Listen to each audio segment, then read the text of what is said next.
Le bendiga. Dios nos siga bendiciendo, un gozo, una alegría poder estar cantándole al Señor y sobre todas las cosas estar comunicándonos los unos con los otros. Bien decía el salmista, cuán bueno y delicioso es habitar los hermanos juntos en armonía. Gloria al Señor. Ahora nos toca, siguiendo en el libro de los Hechos, la semana pasada llegamos hasta el versículo 47 del capítulo 2, comunión cristiana, la parte humana y la parte divina. El hombre alaba, el hombre sirve y Dios añade a la iglesia los que deben de ser salvos. Si el hombre no entra en esa dimensión de la alabanza, si el cristiano no entra en la dimensión del servicio, Dios no puede hacer mucho. Necesita, hemos visto, la cooperación del hombre es necesaria. Eso lo hemos visto en el capítulo 14 del libro de Mateo, que los discípulos tuvieron que traer, los tuvieron que arreglar a la gente y tuvieron que ellos repartir. La multiplicación de los panes lo hizo Cristo. Entonces, hay una parte en que nosotros tenemos que hacer, tenemos que obrar. A eso se llama servicio. Necesitamos seguir sirviendo al Señor. Tenemos la idea que el servicio es el culto. Entonces hemos usado esa palabrita, vamos al servicio. Sí, hasta cierto punto es un sinónimo, pero el verdadero servicio del Señor es y testificar, visitar, traer almas, hablarle a las personas, extender el reino de Dios. Ese es el servicio que Dios pide a nosotros y ese es el servicio que debemos ofrecerle al Señor. Bien, entonces ahora entramos al capítulo 3. Entramos al capítulo 3, del 1 al 10. Dice, Pedro y Juan subían juntos al templo a la hora novena, la de oración. Y era traído un hombre cojo de nacimiento, a quien ponían cada día a la puerta del templo, que se llama La Hermosa, para que pidiese limosna de los que entraban en el templo. Cuando vio a Pedro y a Juan que iban a entrar en el templo, les rogaba que les diese limosna. Pedro, con Juan fijando en él los ojos, le dijo, míranos. Y él entonces les estuvo atento, esperando recibir de ellos algo. Mas Pedro dijo, no tengo plata ni oro, pero lo que tengo te doy. En el nombre de Jesucristo de Nazaret, levántate y anda. Y tomándole por la mano derecha, le levantó. Y al momento se le afirmaron los pies y tobillos. Y saltando, se puso en pie y anduvo y entró con ellos en el templo, andando y saltando y alabando a Dios. Y todo el pueblo lo vio andar y alabar a Dios. Y le reconocían que era el que se sentaba a pedir limosna a la puerta del templo, La Hermosa, y se llenaron de asombro y de espanto por lo que había sucedido. Siempre la parte maravillosa del milagro siempre va a la gente a darle una expresión de algo extraordinario. Dios no evade esa expresión, solamente que esa es una parte del milagro, pero no es que Dios esté contra la expresión de maravillarse, de asombrarse. Creo que la reacción humana en todos es la misma. Si usted ve algo extraordinario, si usted ve algo que parece increíble, usted va a poder exclamar que es algo grande, es algo inverosímil, lo va a exclamar, es normal. Por eso dice la Biblia que ellos se llenaron de asombro, pero aquí no solamente dice asombro, sino de espanto, o sea, se asustaron. Y lo curioso y maravilloso aquí es que toda la gente que está en la puerta o dentro del templo son judíos que creen en el Dios poderoso, el Dios de maravillas, el Dios de milagros, el Dios de lo extraordinario. A nosotros los cristianos, es verdad, nos vislumbra lo extraordinario de Dios, pero no debe espantarnos, porque nosotros sabemos que el Dios que adoramos es un Dios todopoderoso. Entonces, es lo normal para Él, es lo cotidiano de Él. No nos debe llamar la atención si vemos el cambio, la transformación, si vamos viendo la evolución de las personas en cuanto a se acercan al Señor. Es lo normal, gloria a Dios. Tiene que haber un cambio necesariamente. Las bendiciones de Dios tienen que sumar en nuestras vidas. Y nuestras vidas tienen que estar rendidas al Señor y la gente tiene que entenderlo, que no es una cosa humana ni una casualidad. Lo que está sucediendo es la presencia, la mano poderosa de Dios. Gloria al Señor. Jesús les había dicho a los discípulos, recibiréis poder, en el capítulo 1 del libro de Hechos. Cuando ellos decían, Señor, restaurarás el reino de Israel en esta época, no os toca a vosotros saber los tiempos y las sazones, pero recibiréis poder cuando haya venido sobre vosotros el Espíritu Santo. Esa fue la promesa. Así que los discípulos estaban revestidos de poder, estaban llenos del Espíritu Santo. Esa es la diferencia entre el capítulo 1 del libro de Hechos y el capítulo 2. Ahora vemos los frutos en el capítulo 3. Jesús les había dicho, recibiréis poder, y el poder de Dios estaba en vigencia. Es verdad que Pedro y Juan carecían de dinero.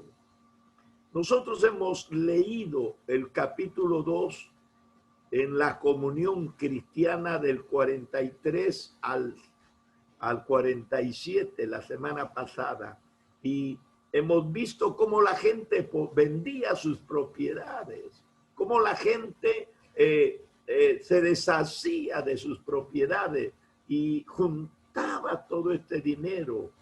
En capítulos más adelante que vamos a seguir estudiando dice, y todo lo traían y lo ponían a los pies de los apóstoles. Entonces, ahora estamos viendo que los apóstoles habían recibido grandes cantidades de dinero, pero no para ellos. Esta es la diferencia. Dice Pedro y Juan carecían de dinero, no tenían dinero. Y alguien preguntará, ¿y todo el dinero que les dieron? Bueno, el dinero que la iglesia trajo no era para Pedro y Juan. No era su propiedad ni su patrimonio. Ese dinero era una inversión para sufragar los gastos de las necesidades de todo el pueblo que se reunía. Así que ellos lo expresaron, no tenemos dinero, no tenemos plata ni oro. Sin embargo, poseían el poder de Dios para obrar en el nombre de Jesús. Aquí en el reino de Dios, la influencia humana, los grados, los cargos, que el hombre puede tener dentro de una congregación, o el capital o el dinero que puede disponer por profesión o posesión, eso no cuenta. Aquí lo que cuenta es el poder de Dios.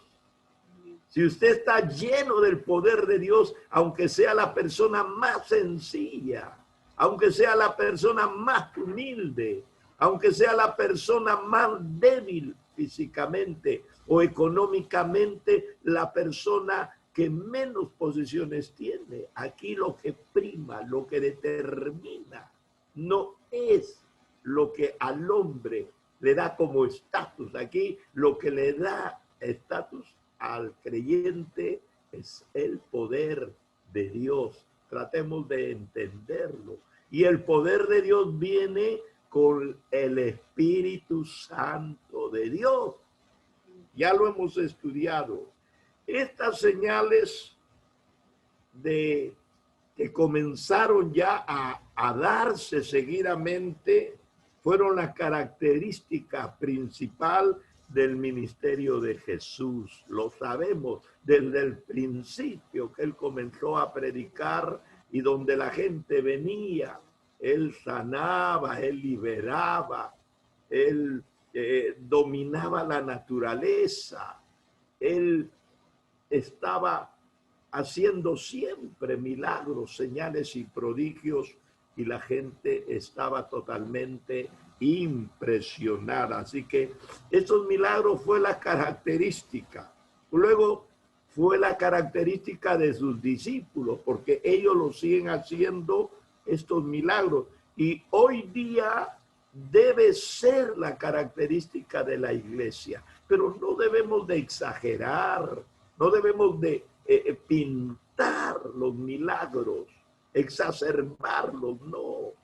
Es la gente que recibe, la gente agradecida, sin ser manipulada, sin ser programada. Cuando una persona tiene algo en su corazón, como dice la Biblia, de la abundancia del corazón hablará la boca. No necesitamos programar ni presionar para que esa gente ande contando lo que ha hecho el Señor. Si usted tiene el corazón lleno del Señor, usted debe seguir hablando del Señor. Jesús dijo, estas señales seguirán.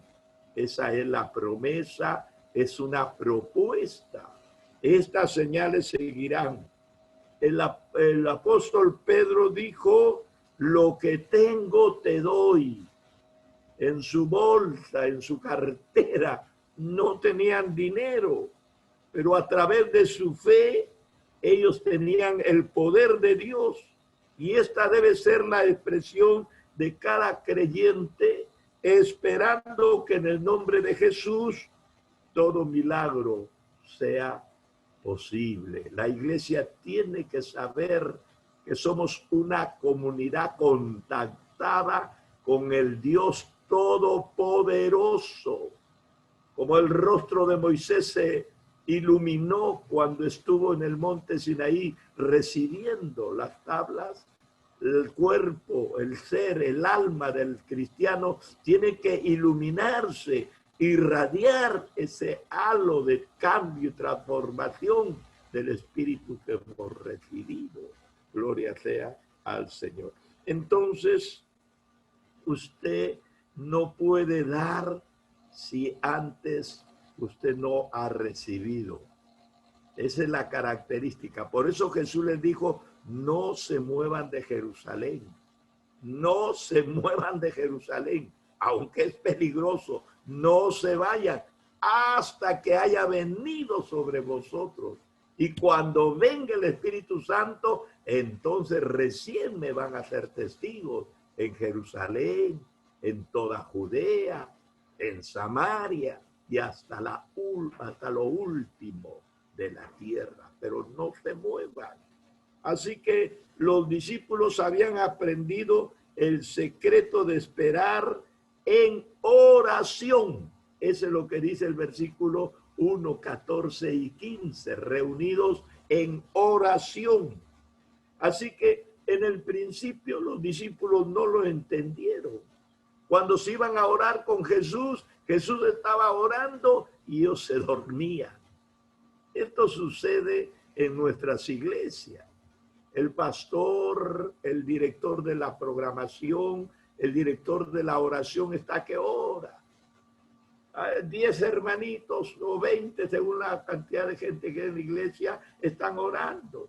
Más allácito hay gente que está leyendo, más allácito hay gente que está conversando, más allácito hay gente que está durmiendo. Los discípulos en el principio fueron así.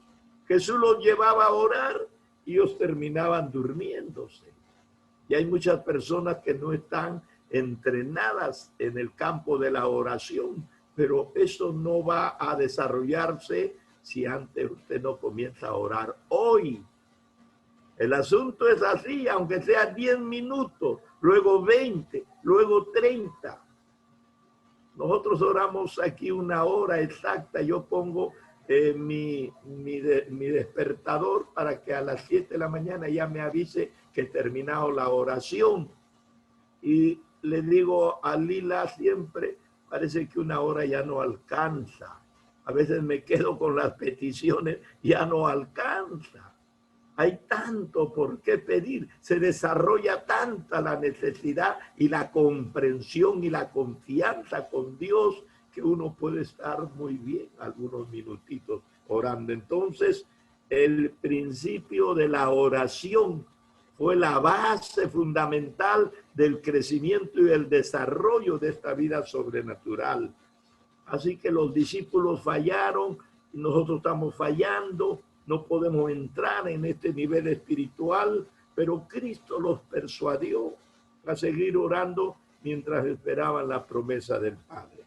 Los apóstoles entonces luego ya tomaron como norma de vida la oración. Ya la tomaron como norma de vida. Por eso es que en ese día se iban a orar en la hora novena, la hora de la oración. Para el judío había 3 horas de oración, o no 3 horas seguidas, no, sino 3 horas o 3 momentos en que ellos iban al templo a orar. A las 9 de la mañana, que era la hora tercera, a la 6ª hora, que era las 12 del mediodía, y a la 9ª, que eran las 3 de la tarde. Porque el día judío no comenzaba como nosotros a las 2 de la noche, termine a la 1 de la mañana. No, para ellos comenzaba a las 6 de la mañana y terminaba a las 6 de la tarde. Entonces, ellos tenían horarios establecidos y no lo quebrantaban. Los judíos vivían en ese mundo de la oración. Así que ellos se iban a orar al templo, porque los primeros cristianos evangélicos no tenían templo. ¿Dónde se reunían? En las casas. Y eso ha sido no solamente por 1 mes o 1 año, casi todo el primer siglo, porque el templo fue destruido en el año 70. Y a partir de ese año ya no había templo, y el templo estaba solo en Jerusalén. Entonces la gente, por donde iba el evangelio avanzando, la característica era que se reunían en las casas, porque la gente estaba dispuesta a dar sus casas para que ahí se hagan pequeñas o grandes reuniones y el evangelio continúe. Así que cuando ellos subieron a orar, estaban en el templo. Nosotros pensamos que el templo está lleno de gente satisfecha espiritualmente. Cuando yo me convertí, comencé a visitar nuestros templos, ¿no? Yo tenía una idea equivocada, pensaba que todos los que están en el templo tenían un mismo nivel espiritual, pero no es así. No es así. Así que no están todos satisfechos espiritualmente en el templo. Muchos de los que están ahí no estaban adorando. Este pasaje nos lo demuestra. ¿Qué pasa? Que habían gente que pasaba, habían gente que estaba adentro, y el caso del cojo estaba afuera mendigando. O sea, no todos los que van al templo van a orar, No todos los que van al culto van a crecer espiritualmente.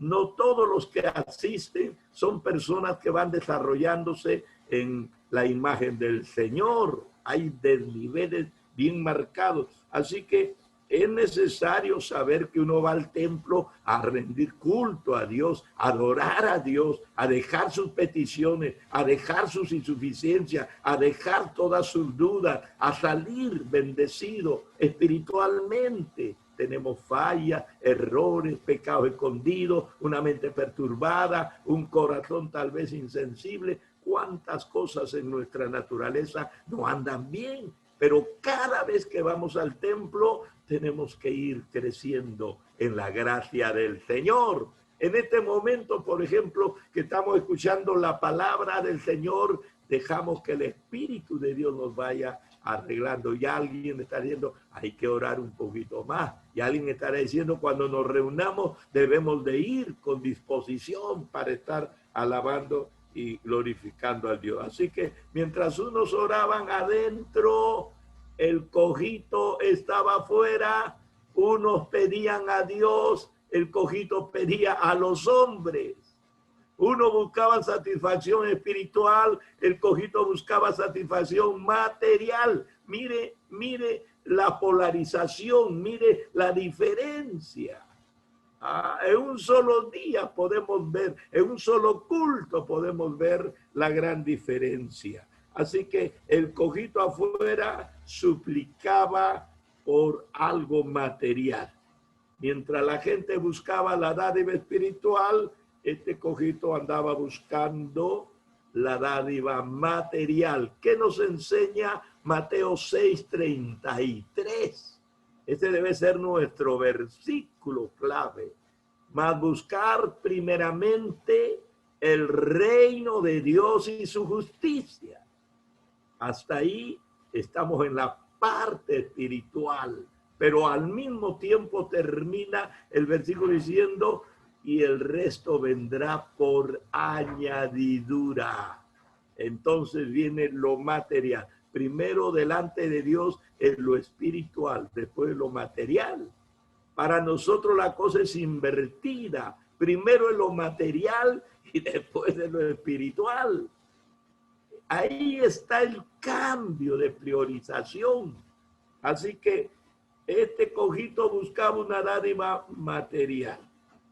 El Señor nos desafía a no buscar primero lo material. Usted está enfermito, venga a orar, venga a clamar, venga a rogar, venga a orar, venga a pedir, desafíen su dolor, desafíen su desesperación, desafíe su propia condición. Está moviendo el reino de Dios, está entrando en esa dimensión. Si Dios le place y está en su santísima voluntad, entonces la añadidura aparecerá como una consecuencia de haber tenido una experiencia con el Señor. Así que el cojito buscaba lo material, mientras la gente que entraba al templo buscaba lo espiritual. Los discípulos habían sido llamados a esperar en el aposento alto para que den inicio a la obra más grande de todos los tiempos. Estamos hablando de 21 siglos para atrás. Así que, ¿con cuánto empezó la obra del Señor? Jesús no dejó una caja. No se olvide que el tesorero después de hacer un mal negocio terminó suicidándose. El tesorero no dejó nada, Jesús no dejó nada. El tesorero se lo había birlado todo, se lo había robado todo. ¿Y con cuánto comenzó el presupuesto, hermano? Del cielo no mandó el Señor ni oro ni plata. Dios le había entregado a Adán todo, y Eva y Adán ambos lo entregaron a Satanás. Ahora debían de rescatarlo y ponerlo en las manos de Dios. Así que Adán y Eva perdió la gloria del Edén. perdió la grandeza de la bendición material en la cual Dios los había puesto. Y entraron en una pobreza, en una desnudez, en una carencia total. Pero de ahí partieron porque Dios nunca los abandonó.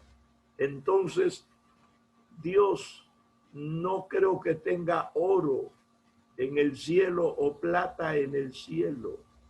El oro y la plata que movemos nosotros, Dios lo ha puesto en las entrañas de la tierra. Dice la Biblia que la tierra de Ávila estaba llena de oro y el oro era muy bueno.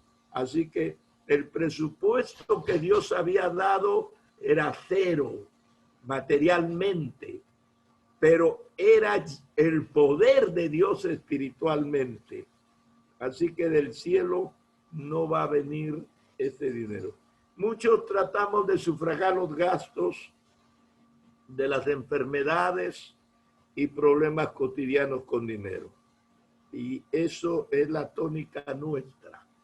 Está bien, hay que ir al médico, hay que hacer tratamiento, estamos bien, no le digo que está mal, pero no debemos olvidar que si queremos relacionar nuestra vida, si queremos concadenar nuestras necesidades o nuestra condición deplorable, físicamente hablando, no nos debemos olvidar que la solución no está en el oro y la plata que poseamos, sino en el poder de Dios que nos pueda brindar.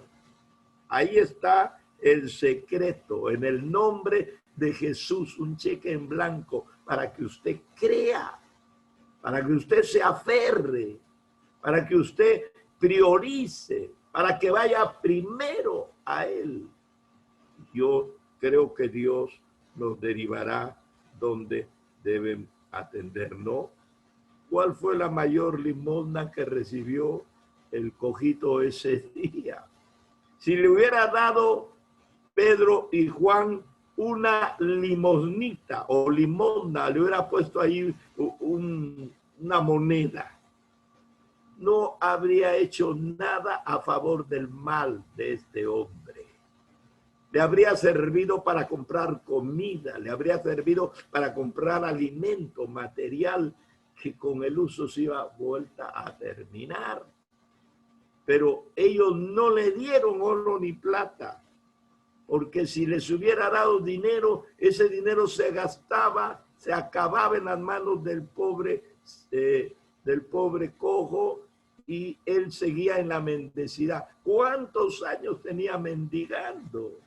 No había comenzado recién, ni iba a estar una semana todavía de más nada. Él estaba años mendigando porque era un inválido de nacimiento. Y sin embargo, todo lo que le habrían podido dar, habrían satisfecho sus necesidades secundarias, pero no la primaria, su necesidad más grande, su invalidez. Mas Pedro, después de decirle,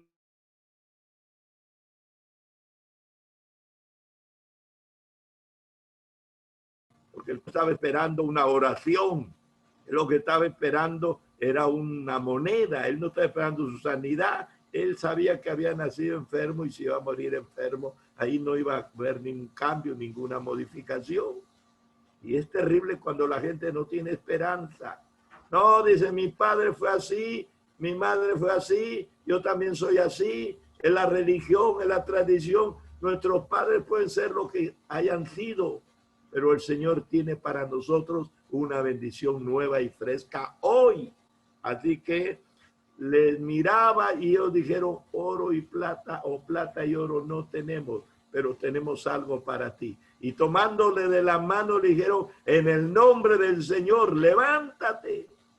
No vayan a pensar que el cojo, cuando dijeron levanta, salió corriendo. No, no, no, no. Que asirle de la mano derecha y levantarlo. Y al momento, dice, no al instante, sino al momento, hubo un lapsus de tiempo, de vacilación, de incomprensión en este hombre. Él no esperaba lo que le iba a suceder. Recién cuando él sintió que sus tobillos se enduraron, que sus piernas torcidas se enderezaron y yo me imagino que crujiendo, porque yo he visto milagros en paralíticos que ha comenzado a sonar los huesos, como que alguien los está componiendo, lo he visto. Es un milagro que yo he visto. Entonces la gente comienza a sonar y yo me imagino que eso le sucedió. En ese lapsus de espera, de incomprensión, porque él no entendía lo que iba a suceder en él. Pero en ese lapsus, en ese momento, cuando se le afirmaron los tobillos, se le enderezaron los tobillos, se le enderezaron las piernas, entraron fuerza en sus huesos, en sus músculos, es cuando el ciego pegó un brinco y se puso de pie. Tuvieron que ejercitarlo, desafiarlo. Eso es lo que estamos haciendo. A la gente lo hablamos, a la gente lo enamoramos para que vaya a la iglesia, le ponemos la palabra, predicamos, oramos por ellos y no sucede nada. La gente sigue tan embebida en las cosas materiales, tan perturbada en la vida de este mundo, no sucede nada. Pero cuando las personas reciben el toque de Dios, es cuando sienten en su cuerpo, sienten en su alma, sienten en su espíritu que algo está sucediendo. Entonces, cuando este hombre sintió que algo sucedía en su naturaleza humana, ¿qué es lo que hizo? Pegó un brinco, se puso de pie y comenzó a saltar, pero no solamente a saltar, sino a alabar a Dios. Eso es lo maravilloso. Y entró al templo. El cojo nunca cuando era cojo entraba al templo, pero ahora que está ya sano, entonces entró al templo saltando, alabando a Dios. Y por eso dice la Biblia, todos se llenaron de espanto, asombro y espanto por lo que estaban viendo, porque lo conocían. Cada vez que pasaban por la puerta de la hermosa donde entraban las mujeres o iban al pórtico de Salomón, que alguna vez lo ponían ahí donde entraban los hombres, ese hombre era popular en su condición. Todo el mundo tenía en su mente la imagen de un hombre postrado que siempre pedía una limosna. Pero ahora lo ven al hombre saltando, corriendo, caminando y alabando a Dios. Había cambiado su naturaleza humana, pero también había cambiado su vida abundante espiritualmente. Antes el hombre no alababa a nadie, pero ahora sí, porque sintió que Dios lo había sanado. Así que el asunto es que cuando Dios hace la obra, entonces tenemos esta capacidad para obrar también nosotros espiritualmente. Vivimos en un mundo de contradicciones. Sí, la ciencia y la técnica se han multiplicado. Nadie lo puede negar. La ciencia clínica presume haber erradicado casi todas las enfermedades. Sin embargo, el mundo se convulsiona en medio del dolor y las enfermedades, y la ciencia se muestra inoperante para poder darle solución. La Biblia enseña que las enfermedades son consecuencias del pecado, y no estoy pensando de un pecado personal, como le dijeron a Jesús, ¿quién pecó, este o sus padres? Estamos pensando en la raíz del pecado que comenzó en una naturaleza degradada, en una naturaleza pervertida, que en el principio no tenía el hombre estas consecuencias de enfermedad, dolor, vejez y muerte, pero esto vino como consecuencia del pecado. Sin embargo, sabemos que Cristo, precisamente por esta condición de postración, el Señor ejerció el ministerio de la sanidad durante su ministerio terrenal, porque había necesidad. Había necesidad en ese siglo, hay necesidad en este siglo. La situación no ha mejorado. La Biblia nos sigue diciendo que por sus llagas hemos sido curados. La iglesia, nosotros estamos llamados a poder a través del Espíritu Santo para poder brindar un servicio espiritual a la humanidad. Jesucristo nos dijo, estas señales seguirán. Así que tratemos de estar sujetos a Dios para poder hacer las obras de Dios. No tengo plata ni oro. Los predicadores, los pastores, no tenemos plata ni oro. Tenemos o debemos tener el poder de Dios. La plata y el oro a usted le va a solucionar el problema de su cuerpo, material, instantáneo, momentáneo, pero no le va a quitar la deficiencia, no le va a quitar la postración espiritual, no va a ser usted nunca libre, su naturaleza lo va a tener ahí como lo tuvo a este cojo postrado y no será libre hasta que usted reciba el poder de Dios en el nombre de Jesús. Dios nos bendiga. Seguimos estudiando la palabra de Dios. Continuamos en las semanas que vienen sobre la gracia que Dios tuvo sobre las personas que acudieron a Él. Gloria al Señor. Nuestra